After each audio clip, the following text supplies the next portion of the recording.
Hello student, आज हम लोग मजेदार टॉपिक पढ़ेंगे एलिमिनेशन रिएक्शन के बारे में। ठीक है, तो हमने पिछले लेक्चर में थोड़ा बहुत एग्जांपल बताया था, थोड़ा बहुत डेफिनेशन बताया था, थोड़ा बहुत एग्जांपल के बेसिस पे समझाने का कोशिश किया था। आज के लेक्चर में हम लोग एलिमिनेशन रिएक्शंस को अच्छे से पढ़ेंगे और होपफुली आज नहीं तो कल के लेक्चर तक यानी नेक्स्ट लेक्चर तक आपका एलिमिनेशन रिएक्शन खत्म हो जाएगा। बस कोरिलेट करना है एलिमिनेशन को सब्स्टिट्यूशन के साथ। ठीक है, तो सबसे पहले हम लोग जानते हैं एलिमिनेशन रिएक्शन होता है।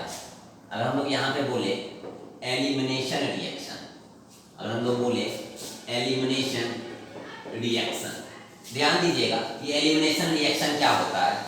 अगर हम लोग सिंपल बोलेंगे, एलिमिनेशन कहने का मतलब होता है कि कोई भी एटम और ग्रुप अपने आप को एलिमिनेट कर लेगा उस सब्स्टिट्यूएंट से जहां पे वो जुड़ा होगा, उस सबस्ट्रेट से जहां पे वो जुड़ा होगा। जैसे अगर हम लोग मान लेते हैं, यहाँ पर ले लेते हैं C सिंगल बॉन्ड C, और यहाँ पर ले लेते हैं अगर मान लो A, और यहाँ पर मान लेते हैं B, और एलिमिनेशन रिएक्शन में हम कोई रिएजेंट लेंगे, कोई रिएजेंट लेंगे, उस रिएजेंट के प्रेजेंस में ये A और ये B बाहर निकलेगा, तो ये A अपना इलेक्ट्रॉन इसको देगा और B बाहर निकलेगा, तब तो हो पाएगा। तो यहाँ से बन जाता है C डबल बॉन्ड C और बाहर निकल जाएगा अपना AB। ठीक है, तो यहाँ पर क्या हो रहा है कि दो सिग्मा बॉन्ड टूट रहा है, यहाँ पर दो सिग्मा बॉन्ड टूट रहा है क्योंकि दो एटम और ग्रुप अपने आप को एलिमिनेट कर रहा है और एक पाई बॉन्ड का फॉर्मेशन हो रहा है। तो आप सब्स्टिट्यूशन रिएक्शन में पढ़े थे कि आपका एटम और ग्रुप सब्स्टिट्यूट करता था, लेकिन एलिमिनेशन रिएक्शन में हम लोग पढ़ रहे हैं कि आपका एटम और ग्रुप एलिमिनेट कर रहा है, मतलब उस सबस्ट्रेट को छोड़ के बाहर निकल जा रहा है। यही हुआ, ये ए भी बाहर निकल गया। सब्स्टिट्यूशन रिएक्शन में जितना सिग्मा बॉन्ड था उतना ही रहता था, यहाँ पर दो सिग्मा बॉन्ड ब्रेक करेगा, यहाँ पर दो सिग्मा बॉन्ड ब्रेक करेगा और यहाँ पर एक पाई बॉन्ड का फॉर्मेशन होगा। One pi bond will be formed, one pi bond will be formed, ये हम लोग कह सकते हैं। तो हम लोग यहाँ पर सिंपल कह सकते हैं कि एलिमिनेशन रिएक्शन का अगर हम लोग डेफिनेशन बोले तो एलिमिनेशन रिएक्शन में बोलेंगे if two atoms or groups are eliminated from the substrate, from the substrate in the presence of reagent, in the presence of reagent, in the presence of reagent without adding any atom or groups। ठीक है, elimination reaction का हम लोग definition बोलेंगे कि if two atom और group are eliminated from the substrate. आप substrate समझ रहे हैं क्या होता है, जिस पर सारा रिएक्शन होता है। इफ टू एटम्स और groups are eliminated from the substrate in the presence of reagent, in the presence of reagent without adding any atom or group। Elimination reaction जब दो एटम या ग्रुप एलिमिनेट हो जाएगा substrate से in the presence of reagent, बिना कोई atom और group को ऐड किए हुए, then that reaction is known as elimination reaction. तो हम लोग लिख सकते हैं that reaction is called elimination reaction, that reaction is called elimination reaction। तो ये हो गया आपका elimination reaction का क्या डेफिनेशन, ये हो गया। आप सिंपल देखेंगे क्या होता है, तो elimination reaction में दो सिग्मा बॉन्ड मेरा ब्रेक करेगा और यहाँ पर एक पाई बॉन्ड का फॉर्म करेगा। तो टू सिग्मा बॉन्ड यहाँ पर क्या हो रहा है, ब्रेक हो रहा है। टू सिग्मा बॉन्ड यहाँ पर क्या हो रहा है, ब्रेक हो रहा है। एक पाई बॉन्ड यहाँ पर क्या हो रहा है, फॉर्म कर रहा है। यहाँ पर जो दो एटम और ग्रुप है वो दोनों एटम और ग्रुप सबस्ट्रेट को छोड़ के बाहर निकल जा रहा है, मतलब एलिमिनेट हो जा रहा है। तो ये एक तरह से एग्जांपल हुआ किसका, एलिमिनेशन रिएक्शन का। तो एलिमिनेशन रिएक्शन में हमने पढ़ा कि जब दो एटम या ग्रुप उस सबस्ट्रेट को छोड़ के बाहर निकल जाए in the presence of reagent and without added any atom और group, then that reaction is called elimination reaction। Substitution में हम लोगों ने पढ़ा था कि हम लोग सब्स्टिट्यूट करना है, एक को हटाना है और उसके जगह पर एक को जोड़ना है, यानी सब्स्टिट्यूट करना है। हम लोग एलिमिनेशन में पढ़े हैं बिना कुछ जोड़े हुए सिर्फ हटाना है, तो सिर्फ हटाना है मतलब एलिमिनेशन रिएक्शन। जैसे मान लो ये फैन है, अब इस फैन खराब हो गया तो इस फैन को हटा देना है और इस फैन के जगह पे नया फैन लगाना है, तो नया फैन लगा दिए तो हम क्या किए, सब्स्टिट्यूट किए फैन का, पुराना वाला हटा दिए नया वाला लगा दिए, दैट इज सब्स्टिट्यूशन। अब मान लो अगर हम लोग ये रूम छोड़ रहे हैं तो ये फैन अगर मेरा है तो इस फैन को हम लोग हटा लेंगे, ये फैन अगर हम लोग हटा लेंगे तो वहां पर आप कोई नया फैन लगाएंगे तो नहीं, क्योंकि ये मेरा किराए का घर था, हमने उसको छोड़ दिया तो हमने अपना यहाँ से फैन ले लिया तो बस यहाँ से हमको हटाना है, मतलब यहाँ से हम लोग क्या किए, एलिमिनेट किए, बिना कुछ जोड़े हुए, बिना कोई फैन लगाए हुए, तब वो हुआ एलिमिनेशन। और मान लो एक फैन लगा हुआ है, ये मेरा अपना घर है और हमको गर्मी थोड़ा ज्यादा लग रहा है, हम सोच रहे हैं एक और फैन लगा ले, तो ये फैन लगेगा ही, एक और फैन लगा देंगे तो वो हो गया मेरा एडिशन रिएक्शन। तो सिंपल है, अगर आप सिर्फ हटा रहे हो तो एलिमिनेशन, अगर आप जो था वो रहने दोगे और एक और लगा रहे हो तो एडिशन रिएक्शन, और अगर कोई था पहले से उसको हटा के जो पहले था उसके जगह पे कोई नया लगा रहे हो तो वो हो गया सब्स्टिट्यूशन। तो यहाँ पर तो आप सिर्फ ए और बी को बाबू हटा रहे हो तो हम लोग क्या बोलेंगे, this reaction is called elimination reaction. पहले आप इसको नोट डाउन कर लीजिए, फिर हम लोग एलिमिनेशन के टाइप्स में जाएंगे।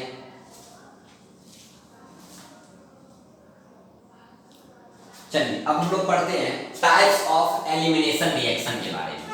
अब हम लोग पढ़ेंगे types of elimination reaction, types of elimination reaction, types of elimination reaction. तो हम लोग बेसिकली एलिमिनेशन रिएक्शन 3 टाइप्स का जानते हैं, लेकिन उस 3 टाइप में हम लोग को पढ़ना है सिर्फ एक टाइप। हम लोग जान जाते हैं ये तीनों टाइप, कैसे पहचानेंगे वो तीनों टाइप कौन कौन सा है, लेकिन बेसिक्स में पढ़ना हम लोग को एक ही टाइप है। जैसे अगर हम लोग यहाँ पर बोलेंगे, एक होता है मेरा अल्फा एलिमिनेशन, एक होता है मेरा अल्फा एलिमिनेशन जिसको हम लोग बोलते हैं 1-1 एलिमिनेशन, 1-1 एलिमिनेशन, ठीक है। एक होता है मेरा बीटा एलिमिनेशन, बीटा एलिमिनेशन, उसको हम लोग बोलते हैं 1-2 एलिमिनेशन, 1-2 एलिमिनेशन। और एक होता है मेरा गामा एलिमिनेशन, गामा एलिमिनेशन जिसको हम लोग बोलते हैं 1-3 एलिमिनेशन, 1-3 एलिमिनेशन। तो अब हम लोग समझेंगे कि कौन मेरा, कैसे समझेंगे यहाँ अल्फा एलिमिनेशन है कि बीटा एलिमिनेशन है कि गामा एलिमिनेशन है।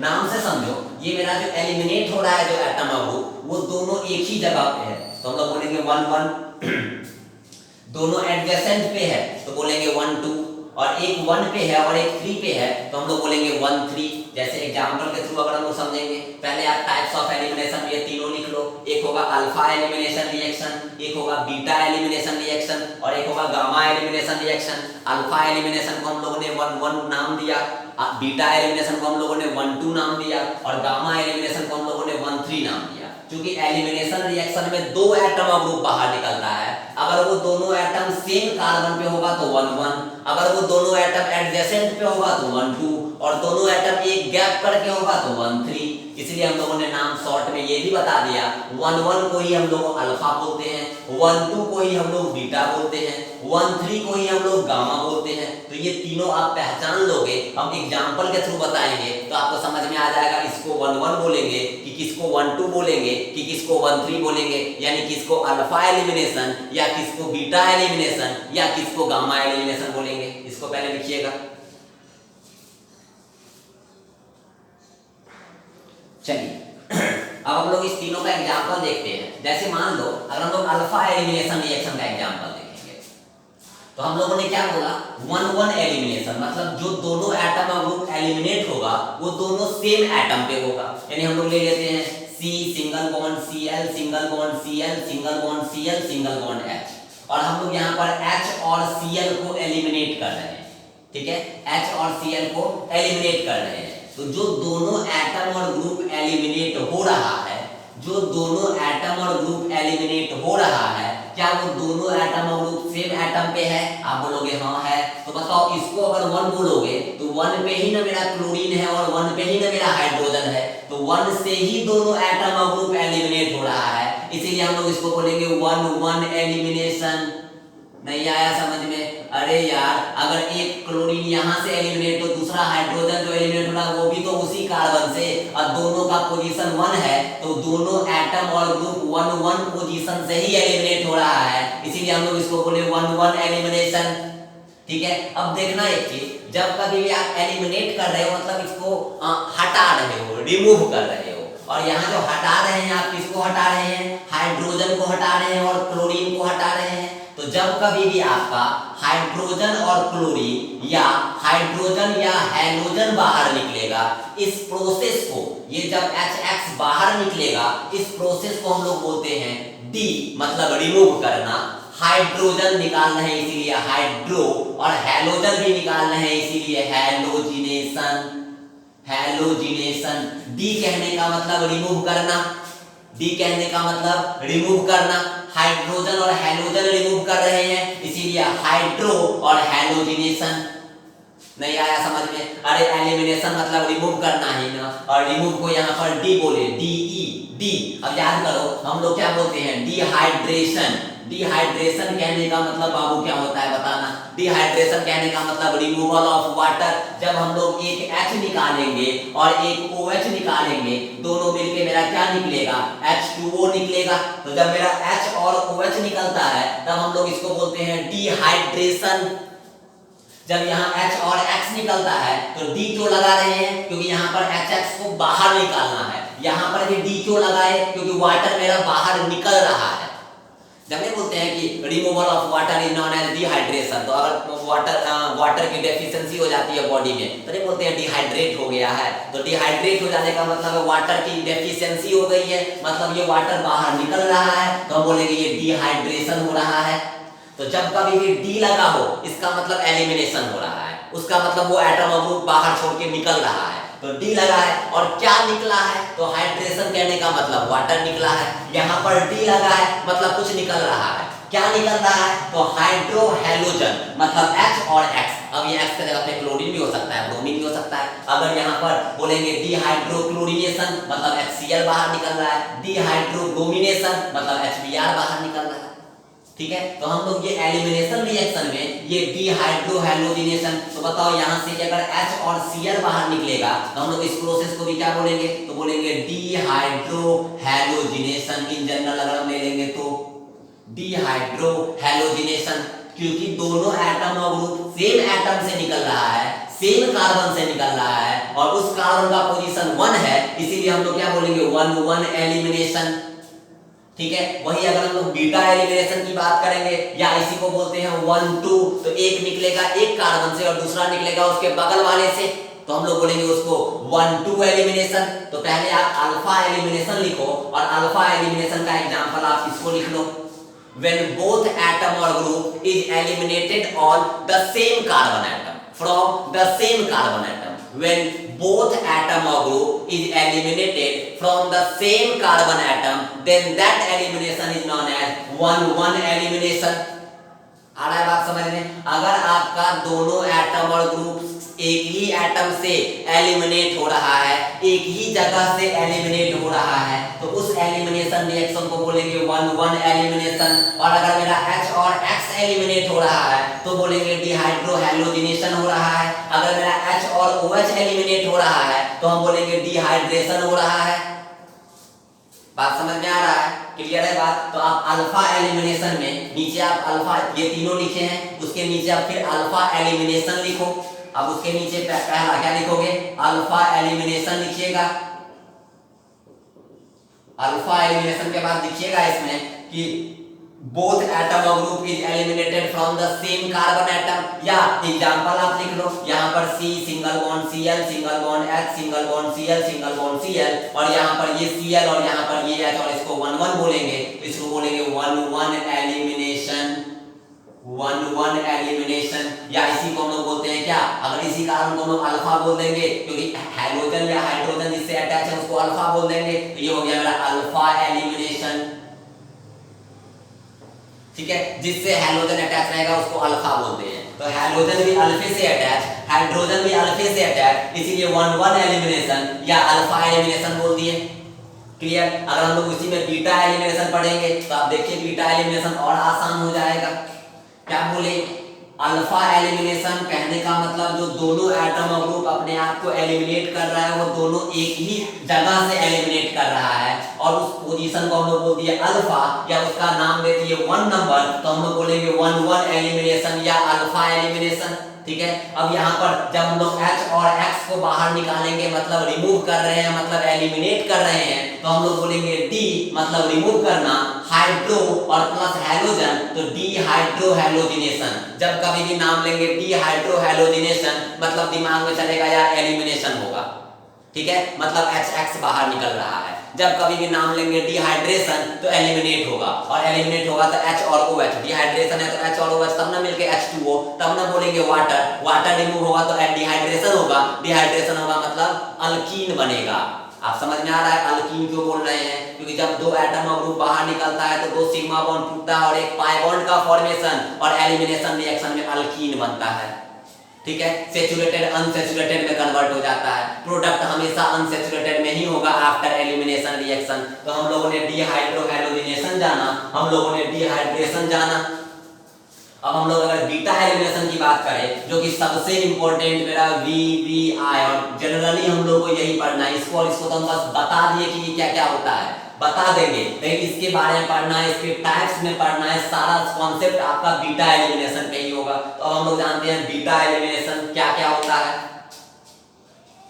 तो अब समझिएगा, अल्फा एलिमिनेशन समझ गए आप, जो दोनों एटम और ग्रुप एलिमिनेट हो रहा है वो दोनों एक ही जगह से एलिमिनेट हो रहा है, और उस पोजीशन को हम लोग अल्फा बोल दिए, या उस पोजीशन का नेमिंग 1 कर दिए, इसीलिए हम लोग बोल दिए 1 1 एलिमिनेशन या अल्फा एलिमिनेशन।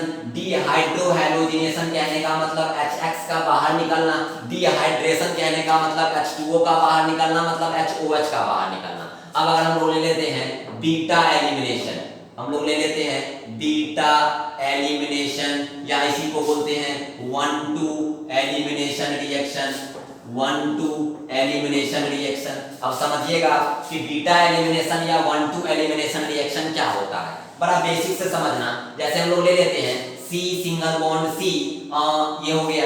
अब बताओ, यहां पर ले लिए हम लोग H और यहां पर ले लिए हम लोग Cl।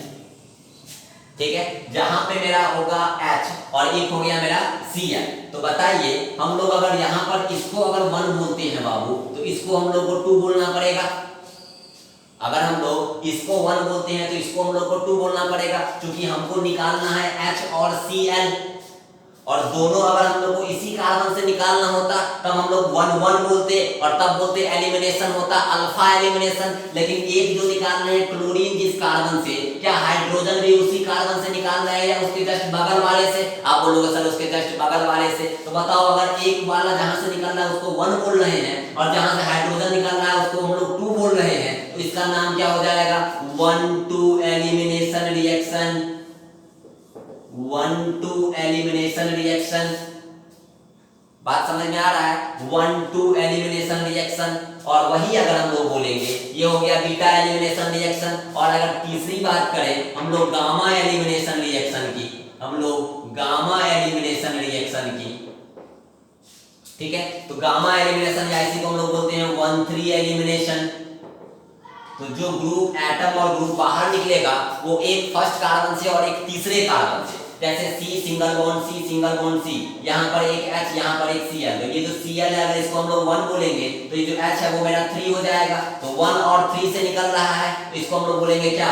1-3 एलिमिनेशन, 1,3 एलिमिनेशन, यानी सिंपल कह सकते हैं कि बीटा एलिमिनेशन मतलब कि वो जो दो एटम और ग्रुप बाहर निकलता है वो दोनों एटम और ग्रुप दो अलग अलग पोजीशन लेकिन एडजेसेंट पोजीशन पे होता है, उसको बोलते हैं बीटा एलिमिनेशन। और गामा एलिमिनेशन में क्या होगा, जो दो एटम और ग्रुप बाहर निकलता है वो दोनों एटम और ग्रुप एक 1 नंबर पे होगा तो एक तीसरे नंबर पे होगा, यानी अगर इसको अल्फा बोलेंगे तो ये बीटा नहीं गामा, इसको अल्फा बोलेंगे तो ये बीटा, तो अल्फा बीटा में ये बीटा एलिमिनेशन। और जब दोनों एक ही कार्बन पे होगा तो वो अल्फा। तो जब 1,1 हुआ मतलब सेम कार्बन से दोनों एटम और ग्रुप, जब 1,2 हुआ तो दो अलग अलग लेकिन एडजेसेंट कार्बन से दोनों एटम और ग्रुप, और जब 1,3 हुआ तो एक फर्स्ट से और एक थर्ड कार्बन से एलिमिनेटेड ग्रुप निकलेगा। तो हम लोग 1,3 वाले को गामा बोलेंगे, 1,2 वाले को बीटा बोलेंगे और 1,1 वाले को अल्फा बोलेंगे। अब एग्जांपल से आपको समझ में आ गया कि कैसे हम लोग 1,1 समझेंगे, कैसे 1,2 समझेंगे, कैसे 1,3 समझेंगे। लेकिन बेसिकली अपने ऑर्गेनिक केमिस्ट्री में बीटा एलिमिनेशन रिएक्शन के बारे में ही हम लोगों को पढ़ना है, बीटा एलिमिनेशन रिएक्शन के बारे में ही हम लोगों को पढ़ना है। तो आप पहले इसका एग्जांपल में आप लिख लो, उसके बाद हम लोग इन करते हैं बीटा एलिमिनेशन के टाइप्स।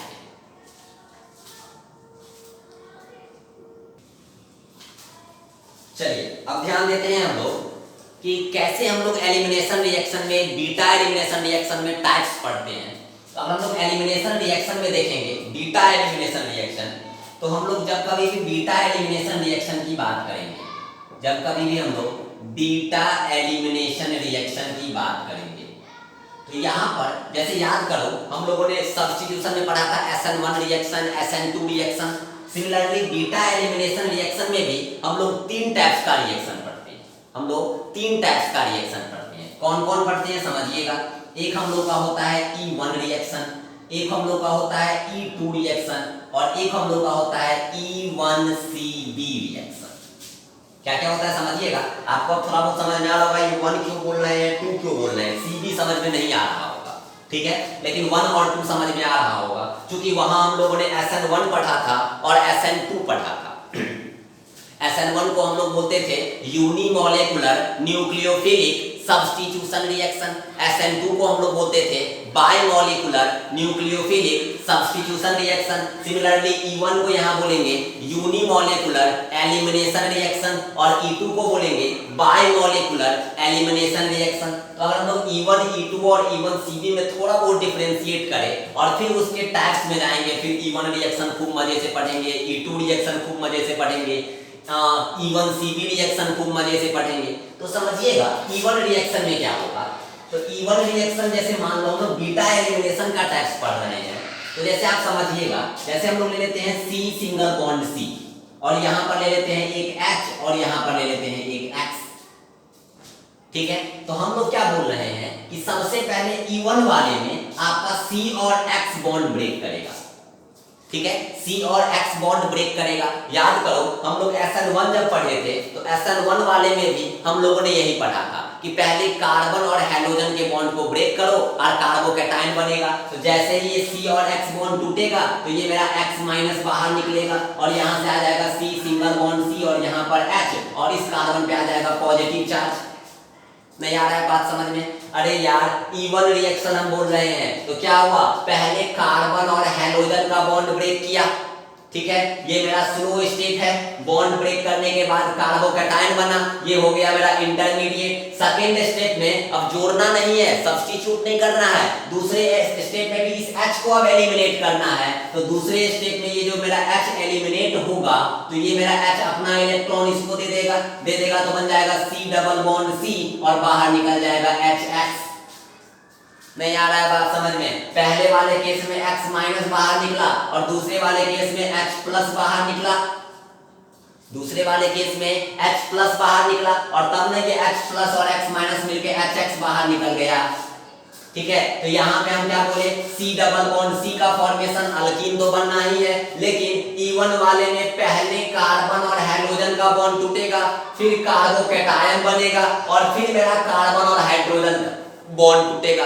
टूटना दो सिंगल सिग्मा बॉन्ड है और बनेगा एक पाई बॉन्ड। ये हम लोग इंट्रोडक्शन में देख लिए। हर एलिमिनेशन रिएक्शन में दो सिग्मा बॉन्ड टूटेगा बीटा एलिमिनेशन वाले में, क्योंकि हम लोग बीटा एलिमिनेशन की ही बात कर रहे हैं। हर बीटा एलिमिनेशन रिएक्शन में 2 सिग्मा बॉन्ड टूटेगा और एक पाई बॉन्ड का फॉर्मेशन होगा। तो चूंकि चूंकि इवन रिएक्शन की हम लोग बात कर रहे हैं, तो इवन रिएक्शन में पहले कार्बन और हैलोजन का बॉन्ड टूटा, फिर मेरा क्या कार्बोकैटायन बना, और फिर मेरा H का बॉन्ड टूटा, तो मेरा अब अल्कीन बन गया। तो हम लोग इवन रिएक्शन में क्या देखे कि कार्बन का पहले हैलोजन के साथ बॉन्ड टूटना और फिर कार्बन का हाइड्रोजन के साथ बॉन्ड तोड़ना।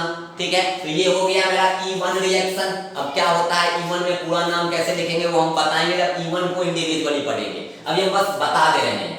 E2 रिएक्शन में क्या होता है समझिएगा, E2 भी मेरा बीटा एलिमिनेशन का ही टाइप्स है। तो E2 में जब हम लोग लिखते हैं, यहाँ पर अगर C सिंगल बॉन्ड H लिखेंगे और C सिंगल बॉन्ड X लिखेंगे, E2 में दोनों बॉन्ड का टूटना एक साथ होता है। E2 में दोनों बॉन्ड का टूटना एक साथ होता है। बात समझ में आ रहा है कि यहाँ से H बॉन्ड टूट रहा है और इधर से मेरा X टूट रहा है, तो यहाँ डबल बॉन्ड बनेगा। और चूंकि दोनों एक साथ टूट रहा है तो हम लोग यहाँ पर क्या ले लेंगे, तो यहाँ पर बन जाएगा C डबल बॉन्ड C और बाहर निकल जाएगा HX। यहाँ रिएजेंट तो लेना ही है बाबू। और एलिमिनेशन रिएक्शन बाबू याद रखना हमेशा हायर टेम्परेचर पे होता है, हमेशा हाई टेम्परेचर पे होगा, हमेशा हाई टेम्परेचर पे होगा। और सब्स्टिट्यूशन रिएक्शन हमेशा लो टेम्परेचर पे होगा। ये बात हमेशा याद रखना। जब कभी भी डेल्टा लगा दे, हाई टेम्परेचर या इसको लगा देते हैं डेल्टा या ग्रेटर देन 50 डिग्री सेल्सियस या ग्रेटर देन 50 डिग्री सेल्सियस, अगर आपको हाई टेम्परेचर बोल दिया तो भी आप समझ जाना एलिमिनेशन रिएक्शन बोल रहा है। अगर आपको डेल्टा लगा दिया तो भी आप समझ जाना एलिमिनेशन रिएक्शन बोल रहा है। अगर आपका temperature greater than 50 degree Celsius कर दिया तो भी आप समझ जाना कि आपका एलिमिनेशन रिएक्शन लग रहा है। तो हम क्या बोले, E1 में पहले कार्बन और हैलोजन का बॉन्ड टूटा, फिर कार्बन और हाइड्रोजन का बॉन्ड टूटा स्टेप वाइज। E2 में कार्बन हैलोजन और कार्बन हाइड्रोजन दोनों का बॉन्ड एक साथ टूट गया, मतलब साइमल्टेनियस प्रोसेस हो गया। यहाँ पर भी आपका अल्कीन ही बना। तो पहले वाले E1 आपको समझ में आया, फिर आपको E2 समझ में आया। E1CB में क्या करते हैं समझिएगा, E1CB वाले केस में हम लोग क्या करेंगे कि आपको पहले वाले में कार्बन हैलोजन तोड़े, दूसरे वाले में दोनों को साथ तोड़े, तीसरे वाले में जस्ट उल्टा कर दो। तीसरे वाले यानी E1CB में पहले कार्बन और हाइड्रोजन को तोड़ो। अगर हम यहाँ पे लिखे E1CB का, यहाँ पर H सिंगल बॉन्ड C, यहाँ पर X, तो पहले ये H बॉन्ड अपना इलेक्ट्रॉन देगा, तो यहाँ से क्या बनेगा, तो ये मेरा H प्लस बाहर निकल रहा है, ये मेरा H अपना इलेक्ट्रॉन देके H प्लस बाहर निकाल रहा है, तो यहाँ पे बनाएगा क्या, या नहीं तो हम लोग ये भी कह सकते हैं कि ये H अपना इलेक्ट्रॉन इस कार्बन को दे रहा है, क्योंकि यहाँ दे देगा तो इस X को बाहर निकलना पड़ेगा, तो ये H अपना इलेक्ट्रॉन कार्बन को दे रहा है, तो यहाँ से H प्लस। जैसे ही ये H अपना इलेक्ट्रॉन कार्बन को दिया तो बताओ बाबू कार्बन पे कौन सा चार्ज, निगेटिव। अरे यार ये H अपना इलेक्ट्रॉन जैसे ही कार्बन को देगा, कार्बन पे चार्ज आएगा निगेटिव, यानी लिखेंगे C पे निगेटिव, सिंगल बॉन्ड C और यहाँ पर X। इस बार पहले कौन सा बॉन्ड टूटा, कार्बन और हाइड्रोजन का। नेक्स्ट स्टेप में निगेटिव चार्ज इस पे जाएगा, इस X को बाहर निकाल दो, यहाँ से आ जाएगा C डबल बॉन्ड C, यहाँ से आपका X माइनस बाहर, यहाँ से H प्लस बाहर, ये X बाहर निकल गया। यहाँ भी मेरा अल्कीन, यहाँ भी मेरा अल्कीन, यहाँ भी मेरा अल्कीन। तो तीनों प्रोसेस में अल्कीन ही बना, लेकिन एक हुआ E1 रिएक्शन, एक हुआ E2 रिएक्शन, एक हुआ E1CB रिएक्शन। फिर से समझिएगा, E1 रिएक्शन में पहले कार्बन और हाइड्रोजन का बॉन्ड टूटेगा, इंटरमीडिएट कार्बोकैटायन बनाएगा, कार्बोकैटायन इंटरमीडिएट तो रीअरेंजमेंट भी करेगा, और फिर दूसरे स्टेप में कार्बन हाइड्रोजन का बॉन्ड टूटेगा और प्रोडक्ट तो अल्कीन बनना ही है। E2 रिएक्शन में कार्बन हैलोजन का और कार्बन हाइड्रोजन का दोनों बॉन्ड एक साथ टूटेगा। E2 रिएक्शन साइमल्टेनियस प्रोसेस होता है, प्रोडक्ट इसमें भी अल्कीन बनेगा लेकिन इसमें इंटरमीडिएट नहीं बनेगा। आ जाओ E1CB में। E1CB में पूरा नाम बोलते हैं, CB का मतलब होता है कंजुगेट बेस, CB का मतलब होता है कंजुगेट बेस। ये हम लोग पढ़ेंगे जब E1CB इंडिविजुअल पढ़ेंगे तो। E1CB में CB का मतलब होता है कंजुगेट बेस। E1 में पहले कार्बन हाइड्रोजन का बॉन्ड टूटा, E2 में दोनों साथ टूटा, E1CB में पहले कार्बन हाइड्रोजन का बॉन्ड टूटा, फिर इंटरमीडिएट बना यहाँ पर कार्बे एनायन। ये H अपना इलेक्ट्रॉन कार्बन को दिया तो यहाँ इंटरमीडिएट बना कार्बे एनायन। यहाँ E1 वाले में इंटरमीडिएट बना कार्बोकैटायन। बात समझ में आ रहा है। कार्बोकेटायन बना तो रीअरेंजमेंट भी करेगा। E2 रिएक्शन में रीअरेंजमेंट यानी इंटरमीडिएट बना ही नहीं।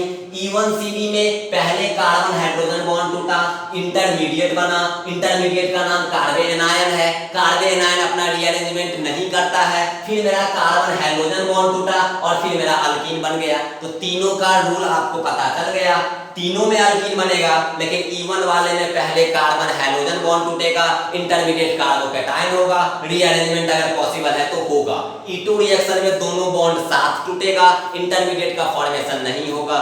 E1CB में पहले कार्बन हाइड्रोजन बॉन्ड टूटेगा, इंटरमीडिएट कार्बे एनायन बनेगा, फिर कार्बन हाइड्रोजन बॉन्ड टूटेगा, यहाँ भी प्रोडक्ट अल्कीन बनेगा। तीनों केस में प्रोडक्ट तो अल्कीन ही बनना है, तीनों केस में 2 एटम ऑफ ग्रुप रिमूव होना ही है, तीनों केस में 2 सिग्मा बॉन्ड टूटेगा और एक पाई बॉन्ड का फॉर्मेशन होना ही है, लेकिन तीनों में स्टेप वाइज डिस्क्रिप्शन अलग अलग है, क्योंकि पहले वाले में कार्बोकेटायन इंटरमीडिएट, दूसरे वाले में इंटरमीडिएट बनेगा ही नहीं, और तीसरे वाले में इंटरमीडिएट बनेगा तो कार्बे एनायन बनेगा, और कार्बोकेटायन E1 वाले में, कार्बे एनायन E1CB वाले में। कार्बोकेटायन बना तो रीअरेंजमेंट भी करेगा, और कार्बे एनायन बना तो बाबू हम लोग पढ़े हैं, जब हम लोग पढ़े थे इंटरमीडिएट तो हम लोग पढ़े थे कि कार्बे एनायन अपना रीअरेंजमेंट नहीं करता है। तो आप इसको पहले इंडिविजुअली लिख लीजिए। E1 वाले में पहले कार्बन और X का बॉन्ड टूटा, E2 वाले में दोनों साथ टूटा, E1CB वाले में पहले कार्बन हाइड्रोजन टूटा, इंटरमीडिएट कार्बे एनायन बना और देन प्रोडक्ट अल्कीन बना। इसको आप नोट डाउन कीजिए।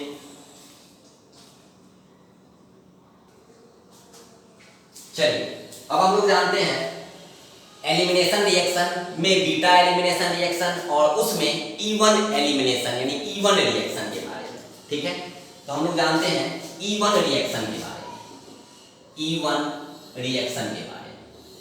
अब E1 रिएक्शन क्यों बोल रहे हैं, कैसे हो रहा है, समझिएगा। और E1 रिएक्शन में क्या होगा, सबसे पहले आप समझिएगा कि इसमें हम लोग का क्या होगा, पहले कार्बन और हैलोजन बॉन्ड टूटेगा।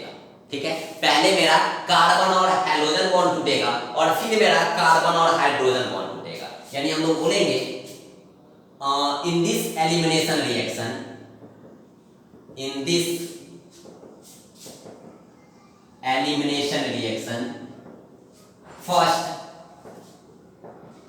CX bond is cleaved, CX bond is cleaved या break, and then CH bond will break। यानी सबसे पहले कार्बन और हाइड्रोजन बॉन्ड टूटेगा, सबसे पहले कार्बन और हाइड्रोजन बॉन्ड टूटेगा और लास्ट में कार्बन और हाइड्रोजन बॉन्ड टूटेगा। कैसे, समझिए, बड़ा ध्यान से समझिएगा। हम लोग क्या करते हैं, ये जितना भी एलिमिनेशन रिएक्शन होता है वो बेस के प्रेजेंस में होता है, जितना भी एलिमिनेशन रिएक्शन होता है वो बेस के प्रेजेंस में होता है, और जितना भी सब्स्टिट्यूशन रिएक्शन होता है वो न्यूक्लियोफाइल के प्रेजेंस में होता है। ठीक है, तो यहाँ पर आप समझिएगा, जैसे मान लो अगर हम लोग लेते हैं यहाँ पर, अगर हम लोग लेते हैं C सिंगल बॉन्ड, यहाँ पर ले लेते हैं H, और यहाँ पर C सिंगल बॉन्ड, यहाँ पर ले लेते हैं Cl। ठीक है, प्रोडक्ट यहाँ पर हम लोग बेस ले लेंगे और बेस के प्रेजेंस में अगर हम लोग हीट करेंगे तो प्रोडक्ट बन जाएगा C डबल बॉन्ड C और बाहर निकल जाएगा मेरा HCl।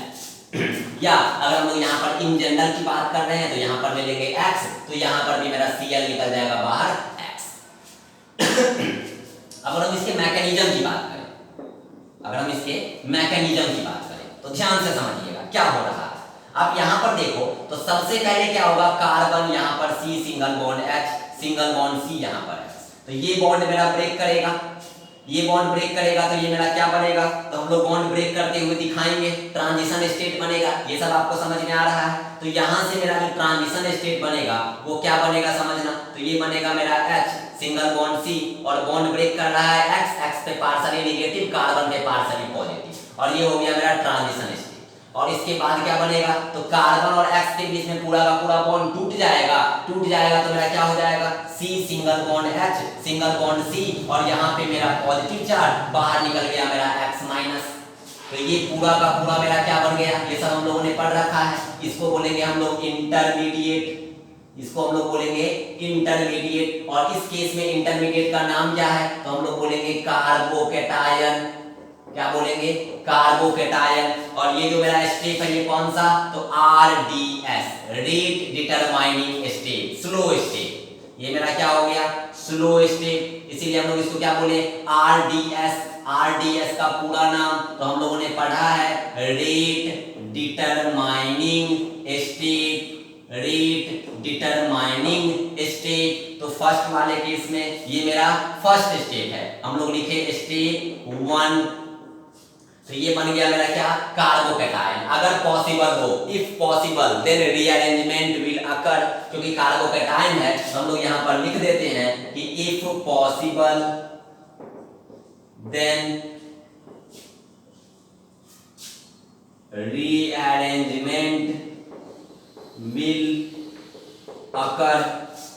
ठीक है, अब सेकेंड स्टेप में आ जाओ, स्टेप 2। स्टेप 2 मेरा कार्बोकेटायन से स्टार्ट होगा, तो स्टेप 2 में आ जाएंगे। तो यहाँ पर मेरा सिंगल बॉन्ड H है, सिंगल बॉन्ड C, और C पे पॉजिटिव चार्ज। अब हम लोग ले लेंगे बेस। अब ये जो मेरा बेस है, इस बेस के प्रेजेंस में ये बेस अपना H+ को खींचेगा तो ये H अपना इलेक्ट्रॉन कार्बन को देगा। H जो होगा वो अपना इलेक्ट्रॉन किसको देगा, तो यहाँ इसको मिल जाएगा, यहाँ मिलेगा तो इस कार्बन को अपना खोया हुआ मिल गया, तो यहाँ बन जाएगा डबल बॉन्ड, यहाँ बन जाएगा डबल बॉन्ड। एक मिनट, ठीक है, चलिए। तो अगर हम लोग यहाँ पर बेस ले लेते हैं तो बेस क्या करेगा, इस H+ को खींचेगा, तो ये H अपना इलेक्ट्रॉन जैसे ही इसको दे देगा तो इस कार्बन को अपना खोया हुआ इलेक्ट्रॉन मिल जाएगा, यानी यहाँ से लिख सकते हैं C, और ये H अपना इलेक्ट्रॉन इसको दिया तो बन जाएगा डबल बॉन्ड, और इस कार्बन को अपना खोया हुआ इलेक्ट्रॉन इस H के माध्यम से मिल गया, और बाहर मेरा क्या निकल गया, तो HX बाहर निकल गया। तो मेरा क्या प्रोडक्ट बना, ये बन गया मेरा अल्कीन। ठीक है, तो चूंकि दूसरे स्टेप में मेरा बेस आता है और फर्स्ट स्टेप मेरा स्लो स्टेप है, स्लो स्टेप ही मेरा RDS होता है, तो हम लोगों ने पढ़ा है कि स्लो स्टेप ही मेरा रेट डिटरमाइन करता है। तो हम लोग यहाँ पर लिख सकते हैं, इतना लिखने के बाद, ये पूरा लिखने के बाद, स्टेप 1 स्टेप 2 लिखने के बाद फिर मेरा यहाँ आएगा, इसमें हम लोग लिखेंगे रेट डायरेक्टली प्रोपोर्शनल टू, किसके आएगा, क्या फर्स्ट स्टेप में बेस आया, क्या नहीं आया। जैसे SN1 में फर्स्ट स्टेप में न्यूक्लियोफाइल नहीं आता था, सिमिलरली E1 वाले में फर्स्ट स्टेप में मेरा बेस नहीं आएगा। तो यहाँ हम लोग सिर्फ और सिर्फ रेट को किसके पे, तो सबस्ट्रेट पे, रेट किस पे, सबस्ट्रेट पे।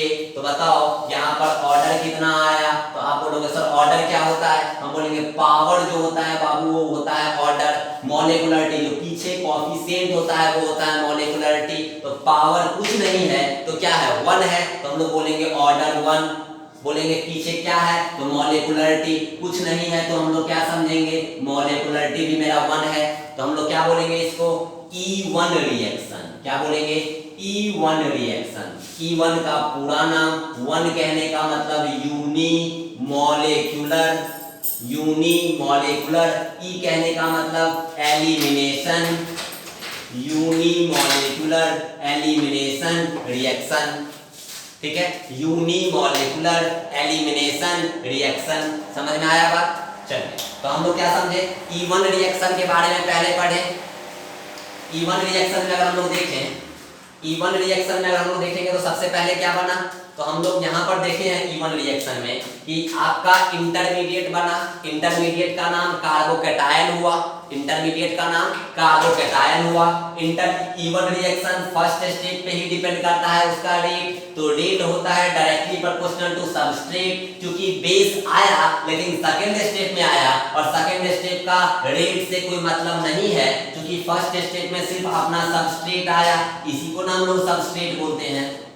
ये सब तो हम लोग पढ़े थे यार सब्स्टिट्यूशन रिएक्शन में, इसी को ना सबस्ट्रेट बोलते हैं। तो हम लोग क्या बोले, ये मेरा ना सबस्ट्रेट हुआ, तो हम लोग क्या बोले कि E1 रिएक्शन 2 स्टेप पाथवे होता है। फर्स्ट स्टेप में कार्बन और हाइड्रोजन का बॉन्ड टूटेगा, इंटरमीडिएट बनेगा, इंटरमीडिएट कार्बोकेटायन बनेगा, रीअरेंजमेंट अगर पॉसिबल है तो होगा। सेकंड स्टेप में बेस के प्रेजेंस में H अपना इलेक्ट्रॉन देगा, डबल बॉन्ड यानी अल्कीन बनेगा, और H और X दोनों मिलके HX बाहर निकल जाएगा, अल्कीन बन जाएगा। यहाँ रेट जो होता है वो RDS किस पे डिपेंड, तो स्लो स्टेप कौन सा, फर्स्ट स्टेट, उसमें क्या आया, सिर्फ सबस्ट्रेट, तो rate directly proportional to substrate, तो ऑर्डर आ गया 1, मॉलिक्युलरिटी आ गया 1। यहाँ ट्रांजिशन स्टेट भी ना बनेगा, अरे यार ये H जो अपना अपना धीरे धीरे इलेक्ट्रॉन दे रहा है तो बना नहीं लोगे क्या, इसका ट्रांजिशन स्टेट नहीं बना लोगे, यहाँ धीरे धीरे बॉन्ड बन रहा है, ये टूटेगा, यहाँ डबल बॉन्ड बनते जाएगा, यहाँ पार्शियली पॉजिटिव चार्ज, एक टाइम ऐसा आएगा ये पूरा टूट जाएगा,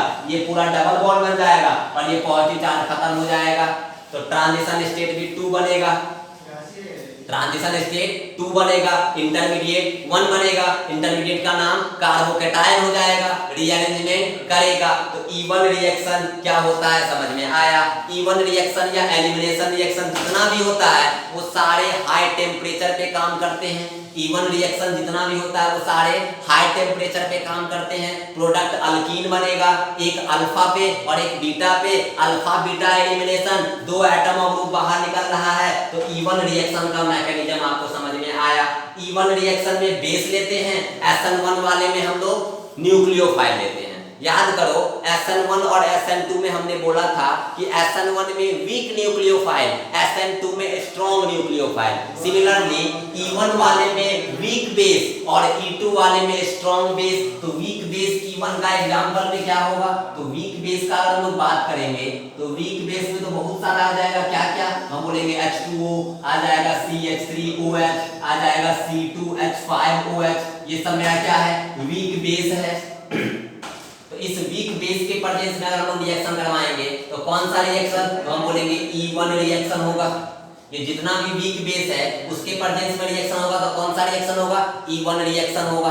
क्लियर, हमने ये भी पढ़ा था कि SN1 SN2 में SN1 होता है पोलर प्रोटिक सॉल्वेंट के प्रेजेंस में और SN2 होता है पोलर अप्रोटिक सॉल्वेंट के प्रेजेंस में, तो ये E1 है, तो E1 मेरा किस में होगा, तो पोलर प्रोटिक सॉल्वेंट। और पोलर प्रोटिक सॉल्वेंट क्या होता है बाबू, ये आपको पता है, खूब अच्छे से बताए हुए हैं, पोलर प्रोटिक, पोलर अप्रोटिक, तो हमने बताया था आपको SN1 SN2 में कि SN1 weak nucleophile, SN2 strong nucleophile, SN1 polar protic, SN2 polar aprotic, similarly E1 weak base और E1 में पोलर प्रोटिक, ठीक है, पोलर प्रोटिक और वीक बेस, SN1 में वीक न्यूक्लियोफाइल और polar protic, polar protic common है लेकिन वहां न्यूक्लियोफाइल के प्रेजेंस में, यहां बेस के प्रेजेंस में, वहां टेम्परेचर कम होता था, यहां टेम्परेचर ज्यादा होता था। SN1 की बात करेंगे तो SN1 वाले में बाबू ये याद रखना लेस देन 20 डिग्री टेम्परेचर होगा, ठीक है, और E1 वाले में ग्रेटर देन कितना 50 डिग्री सेल्सियस टेम्परेचर होगा। यहाँ टेम्परेचर की SN1 में जनरली हम लोग बात ही नहीं करते हैं और E1 वाले में हम लोग टेम्परेचर की बात करते हैं, इसीलिए जितना भी एलिमिनेशन रिएक्शन होता है वो सारा मेरा इंडोथर्मिक होता है, जितना भी मेरा एलिमिनेशन रिएक्शन होता है वो सारा मेरा इंडोथर्मिक होता है, ठीक है, जितना भी एलिमिनेशन रिएक्शन होगा वो हाई टेम्परेचर पे काम करता है, ठीक है। तो ये बेसिक सब कॉन्सेप्ट है कि E1 रिएक्शन 2 स्टेप में, first step carbocation, first step RDS, rate depend करता है सबस्ट्रेट पे, ऑर्डर आता है 1, मॉलिक्युलरिटी आता है 1, पूरा नाम यूनिमॉलिक्यूलर एलिमिनेशन रिएक्शन। इस E1 वाले में इंटरमीडिएट बनेगा, उस इंटरमीडिएट का नाम कार्बोकैटायन होगा, कार्बोकैटायन बना तो रीअरेंजमेंट अगर पॉसिबल है तो रीअरेंजमेंट भी होगा। E1 रिएक्शन है तो हाई टेम्परेचर पे काम होगा, E1 रिएक्शन है तो वीक बेस लेंगे, E1 रिएक्शन है तो पोलर प्रोटिक सॉल्वेंट लेंगे, E1 रिएक्शन है तो हाई टेम्परेचर, साथ ही साथ अगर ग्रेटर देन 50 डिग्री सेल्सियस यानी तो अगर डेल्टा लगा दिया है तो वो, यानी तो हाई टेम्परेचर कर दिया है तो वो। तो जब कभी भी बेस की बात करेंगे एलिमिनेशन, जब कभी भी न्यूक्लियोफाइल की बात करेंगे सब्स्टिट्यूशन, जब कभी भी वीक बेस की बात करेंगे तो E1, जब कभी भी स्ट्रॉन्ग बेस की बात करेंगे तो E2, जब कभी भी वीक न्यूक्लियोफाइल की बात करेंगे तो SN1, जब कभी भी स्ट्रॉन्ग न्यूक्लियोफाइल की बात करेंगे तो SN2, जब कभी भी पोलर प्रोटिक सॉल्वेंट की बात करेंगे तो E1 या SN1, और जब कभी भी पोलर अप्रोटिक सॉल्वेंट की बात करेंगे तो E2 या SN2 रिएक्शन, ठीक है। तो अगले क्लास में हम लोग का एलिमिनेशन में E2 और E1 CD भी खत्म हो जाएगा और उस पे हम लोग ढेर सारा क्वेश्चंस देखेंगे, फिर हम लोग अल्कीन कैसे बनता है, उसमें एलिमिनेशन में ही अल्कीन बनेगा, ये सारा कॉन्सेप्ट देखने के बाद नेक्स्ट लेक्चर में क्वेश्चंस भी करेंगे और फिर एक क्लास बच जाएगा अपना एडिशन रिएक्शन। ठीक है, तो आप इसको खूब बढ़िया से देखो, नोट डाउन करो, E1 और SN1 में कोरिलेट करो। हाँ, एक और बात बताएंगे कि SN1 में मेरा रिटेंशन, इन्वर्जन, रेसमिक मिक्सचर वाला कॉन्सेप्ट आता था, लेकिन यहाँ तो बाबू अल्कीन बन जा रहा है, तो C स्टार वगैरह का बात ही नहीं करेंगे, तो यहाँ पर कोई स्टीरियो केमिस्ट्री की बात नहीं करेंगे। यहाँ पर हम लोग कोई भी रिटेंशन, इन्वर्जन, रेसमिक मिक्सचर वगैरह की बात नहीं करेंगे। एलिमिनेशन रिएक्शन में रिटेंशन, इन्वर्जन का नाम भी नहीं लेंगे, लेकिन SN1 SN2 में रिटेंशन, इन्वर्जन का नाम लेते थे। SN1 में मेरा क्या बनता था, तो SN1 में आपका रिटेंशन भी बनता था, इन्वर्जन भी बनता था। SN2 में सिर्फ इन्वर्जन बनता था। SN1 में रेसमिक मिक्सचर का भी फॉर्मेशन होता था, लेकिन यही E1 E2 सब में हम लोग रेसमिक मिक्सचर, रिटेंशन, इन्वर्जन इस सब का नाम भी नहीं लेंगे। ये बेसिक कॉन्सेप्ट है। तो SN1 और E1 में हम लोगों ने कोरिलेट किया, तो हमने देखा कि SN1 में 2 स्टेप, E1 भी 2 स्टेप, SN1 में भी इंटरमीडिएट 1, E1 में भी इंटरमीडिएट 1, SN1 में भी इंटरमीडिएट कार्बोकैटायन, E1 में भी इंटरमीडिएट कार्बोकैटायन, SN1 भी 2 स्टेप, E1 भी 2 स्टेप। ये सब तो हमने समझा।